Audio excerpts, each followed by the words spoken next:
Morning to all student. मैं doctor Archana Patel, सहायक प्राध्यापक इतिहास, Pentium Point Technical College Rewa से आज आप सभी के समक्ष में फिर से ऑनलाइन वीडियो लेक्चर के माध्यम से उपस्थित हो रही हूँ और उम्मीद है, आशा करती हूँ कि आप लोगों को हमारे द्वारा जो वीडियोस प्रोवाइड कराई जा रही है वो समझ में आ रही होगी। ठीक है, तो बच्चों यदि ये सारी चीजें आपको समझ में आ रही है तो आप घर के अंदर ही रहे। ठीक है, क्योंकि अभी भी हमारे यहाँ देश प्रदेश की स्थिति या यूं कहा जाए पूरे भारतवर्ष की, क्योंकि हम अभी पूरे राष्ट्र के बारे में बात कर रहे हैं, तो अभी भी हमारे देश की स्थिति उस हद तक सही नहीं है जिसमें हम आराम से बाहर घरों से निकल सके।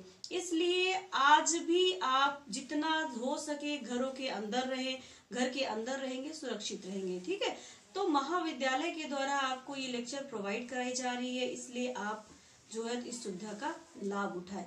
तो बच्चों आज का जो हमारा टॉपिक है राष्ट्रवाद, हमने अभी तक आपको साम्राज्यवाद के बारे में बताया। अभी जो हमारा अगला टॉपिक है राष्ट्रवाद, चूंकि राष्ट्रवाद के अंतर्गत हम इस टॉपिक को क्लियर करें, एक सामान्य सा उदाहरण हम आपको बताते हैं कि जिस तरह से आज ये जो कोविड-19 का ये जो कहर पूरे देश में छाया हुआ है, जिस कारण से आज जो है तो पूरा देश क्या कर रहा है, एकजुट होता जा रहा है और सभी देश मिलकर इस राष्ट्र को बचाने में लगे हुए हैं। किसको? राष्ट्र को, भारतवर्ष को बचाने में लगे हुए हैं कि कैसे हम इस देश को क्या करें, बचाएं, संभाला जा सके। ठीक है, तो यहाँ पास ये जो राष्ट्र की कल्पना की जा रही है उसी राष्ट्रवाद को लेकर हम क्या कर रहे हैं, आज का जो आपका टॉपिक है उसको क्लियर करने जा रहे हैं। ठीक है, तो राष्ट्रवाद जो है एक सामान्य से अगर हम इसकी परिभाषा बताएं तो किसी भी भौगोलिक सीमा के अंतर्गत रहने वाले क्षेत्रों के जो लोग होते उनके प्रति, अपने क्षेत्र के प्रति जो देश प्रेम की भावना होती, जो क्षेत्रीयता की भावना होती है, वो एक क्षेत्रीय प्रेम के अंतर्गत आती। लेकिन अगर यही सारे क्षेत्र मिलकर, सभी राज्य मिलकर एकजुट होकर अगर कोई कार्य करते हैं तो क्या राष्ट्रवाद के रूप में उभरकर सामने आती है। ठीक है, लेकिन यहाँ राष्ट्रवाद की अगर हम बात करें तो भौगोलिक सीमा में जो लोग रहते थे पहले का अगर हम इतिहास उठा के देखें तो उनके अंदर राष्ट्रीयता की भावना नहीं थी, क्षेत्रीयता की भावना थी। ठीक है, क्षेत्रवाद उभर कर सामने आ रहा था, यानी कि अपने क्षेत्र पे रहते हुए उस स्थान के प्रति हितकारी कार्यों को करने में लगे रहते थे। जैसे आज भी देखिए क्या प्रत्येक राज्य क्या कर रहा है, अपने अपने क्षेत्र को सुदृढ़ करने में लगा हुआ है। मैं बार बार एग्जांपल अभी का इसलिए दे रही हूँ ताकि आपको राष्ट्रवाद सरलता से समझ में आ जाए। ठीक है, तो भौगोलिक सीमा में रहने वाले लोगों के द्वारा जो अपने क्षेत्र में सामाजिक हो, आर्थिक हो, धार्मिक हो, सभी क्षेत्रों पे जो कार्य किया जा रहा है वो क्या है, राष्ट्रीयता को उत्पन्न करता है। ठीक है, तो यहाँ पास चूंकि क्षेत्र के प्रति ये सारी धारणाएं देखी जा रही है तो क्या ये क्षेत्रीयता के पर क्षेत्रीय राष्ट्रवाद प्रेम दिखता है। ठीक है, तो यहाँ पास हम ये कह सकते हैं कि राष्ट्रीयता की भावना जो है धीरे धीरे लोगों के अंदर आई, एकजुट एक साथ नहीं आई। अगर हम पहले की बात करें, सामान्य अर्थों में यदि हम बात करें तो भौगोलिक सीमा में रहने वाले समुदायों के अंतर्गत उन्होंने जो आधार बनाया राष्ट्रीयता के लिए वो क्या था, आपका सामाजिक आधार, राजनीतिक आधार, आर्थिक आधार, ये सारी चीजें क्या था, ये राष्ट्रीयता को बढ़ावा दे रहे थे, राष्ट्रीय हित में कार्य करने को धीरे धीरे बढ़ावा दे रहे थे। ये अलग बात है कि हम यदि इस भावना का प्रयोग करें, इस भावना के आधार पर चले तो कहीं ना कहीं हम राष्ट्रीय हित तक पहुंच सकते थे। ठीक है, तो यहाँ पास चूंकि पर्टिकुलर किसी क्षेत्र में, देखिए राष्ट्रवाद किसी पर्टिकुलर क्षेत्र के लिए नहीं आधारित है, प्रत्येक क्षेत्र के द्वारा मिलकर जो कार्य किया जाता है, उनके द्वारा जो गतिविधियां अपनाई जाती है वो राष्ट्रवाद के अंतर्गत आती है। ठीक है, अब यहाँ पास बात आती है कि क्या ये राष्ट्रवाद की भावना पहले भी थी कि अभी सामने आई। तो हम आपको ये बता दें कि जो राष्ट्रवाद की भावना हमको समझ में आ रही है वो कब से आई, आपकी 19वीं शताब्दी के उत्तरार्ध से शुरू हुई, क्योंकि यहाँ पास 1857 की क्रांति से लोगों के अंदर राष्ट्रवाद की भावना धीरे धीरे जन्म लेना शुरू कर दी थी, क्योंकि 1857 की जो क्रांति हुई उसमें क्या था, उसमें राष्ट्रीय भावना का विकास हो रहा था।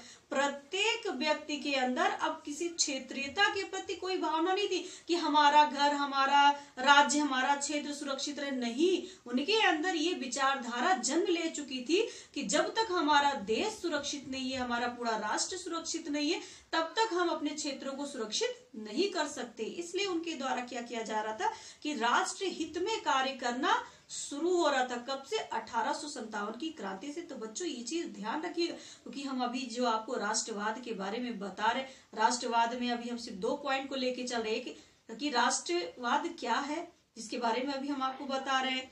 अब इसके बाद फिर हम आपको राष्ट्रवाद के कारण भी बताएंगे, ठीक है। तो यहाँ पास ये जो हमने अभी आपको बताया कि 1857 की क्रांति से पूरे देश में जो है तो राष्ट्रीयता की भावना ने जन्म लिया, यानी कि पूरा देश इसमें लगा हुआ था। यहाँ पास कोई 1-2 राज्य नहीं कि यूपी, एमपी, बिहार ना, ऐसा नहीं था, बंगाल अलग, ये नहीं, इस तरह से नहीं। यहाँ पास पूरे संपूर्ण राष्ट्र के जो राज्य थे, जो इसमें अपना अपना महत्वपूर्ण योगदान देना शुरू कर दिए थे। कब से ये सारी चीजें हमें दिखाई दी? 19वीं शताब्दी के उत्तरार्ध में, ठीक है, यानी कि 1857 की क्रांति से ये चीजें शुरू हो जाती है। तो बच्चों यहाँ पास ये सरल शब्दों में हम कह सकते हैं कि राष्ट्रवाद का परिणाम जो निकलकर सामने आया, क्योंकि जब प्रत्येक राज्य के लोग मिलकर कार्य करेंगे और राष्ट्रीय हित में कार्य करेंगे, तो उससे एक ही चीज उभर कर सामने आएगी। क्या? एक तो राष्ट्रीयता के प्रति देश प्रेम की भावना और राष्ट्रीयता की स्वतंत्रता को अखंडता पूर्वक बनाए अखंड देश का निर्माण हो रहा है, एक स्वतंत्र भारत का निर्माण हो रहा है। किस कारण से? राष्ट्रीय भावना के कारण, जो कि कहीं न कहीं 1857 की क्रांति से शुरू हो चुकी थी। प्रत्येक व्यक्ति के दिलों और दिमाग में सिर्फ एक चीज छा गई थी, क्रांति, आंदोलन।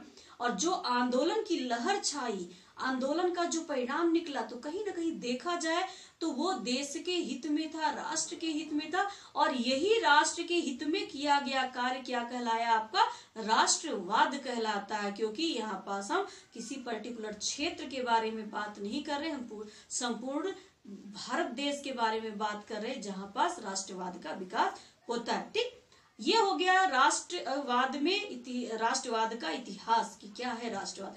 अब हम आ जाते हैं कि राष्ट्रवाद के तत्व, यानी कि जो उसके कंपोनेंट हैं क्या है, ठीक है। उसके कंपोनेंट में हम आपको कई सारी चीजों के बारे में बताएंगे, जैसे एक भौगोलिक सीमा, ठीक है। भौगोलिक सीमा के अंतर्गत क्या आएगा कि उस सीमा क्षेत्र के अंदर रहने वाले लोगों के बीच एकता की भावना क्या कहलाएगा आपका? एक भौगोलिक सीमा के अंतर्गत, ठीक। फिर इसके बाद हम अगर दूसरा पॉइंट लेके आए, एक ऐतिहासिक विकास की प्रक्रिया, क्योंकि राष्ट्रवाद जो है कोई 1-2 दिन की गई प्रक्रिया नहीं है। ये एक ऐतिहासिकता की दृष्टिकोण से देखा जाए तो ये धीरे धीरे लोगों के दिलों और दिमाग में छाने वाली प्रक्रिया है, जो कि धीरे धीरे प्रवेश करती है, ठीक। फिर इसी तरह से हम बात करें निरंतर गतिशील प्रक्रिया, क्योंकि देखिए ये राष्ट्रवाद क्या, निरंतर प्रगतिशील प्रक्रिया, ये रुकने वाली प्रक्रिया नहीं। आज भी जो है तो राष्ट्रवाद का विकास हो रहा है, ठीक है। आगे भी, हाँ, ये अलग बात है कि तरीके अलग है, बदल गए तरीके, कभी आंदोलन के द्वारा होता था, आज कोई और प्रोसेस अपनाई जाएगी, सारी चीजें। तो ये सारी चीजें राष्ट्रवाद के अंतर्गत आती है, ठीक है। फिर इसी तरह से अगर हम विभिन्न समुदायों की बात करें तो इसके बीच में जो विभिन्न समुदाय उभर कर सामने आ रहे हैं, जैसे आपके राजनीतिक आधार और साथ में सामाजिक आधार, इन सभी आधारों के आधार पर ही जो विभिन्न समुदाय उभर कर सामने आ रहे हैं, वो भी राष्ट्रवाद को बढ़ावा दे रहे हैं। और कहीं ना कहीं देखा जाए तो राष्ट्रीयता की भावना के लिए ये जो हमारे सामने तत्व है क्या, एक भौगोलिक सीमा, दूसरा ऐतिहासिक दृष्टिकोण, और तीसरा आपका जो है तो विभिन्न समुदायों के बीच जैसे राजनीतिक, सामाजिक, धार्मिक, इन सभी को आधार मानकर किए गए कार्यों को भी राष्ट्रवाद की श्रेणी में रखा जाता है, ठीक है। फिर इसी तरह से हम आगे का जो हमारा टॉपिक है राष्ट्रवाद के कारण, ठीक, इस टॉपिक को बच्चों हम कल के लेक्चर में क्लियर करेंगे। आज के लिए राष्ट्रवाद क्या है, राष्ट्रवाद के तत्व,